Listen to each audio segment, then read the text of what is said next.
Welcome back. Now, one interesting feature inside of Gutenberg is the capacity to create a cover. So for example, if we were to click the Add Block button and we were to either click the cover from most used, or we're going to write in a C and an O, we'll then find the block.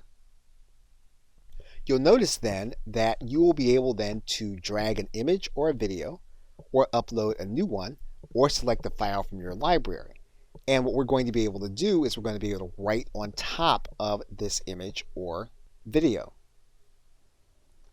Now you'll notice then that we have our image in place, and what we can do is we can write right on top of that image. We'll just place our cursor where we have our title, and then we can write in our overlay. And of course, we have control over the appearance of the overlay. We can make the background more opaque. We can give the overlay a different color. And you'll see that here.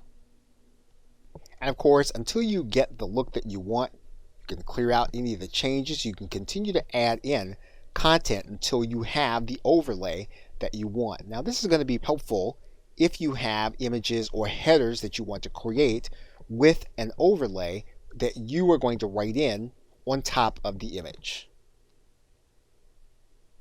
Okay, so with that, thanks, and I will see you in another video.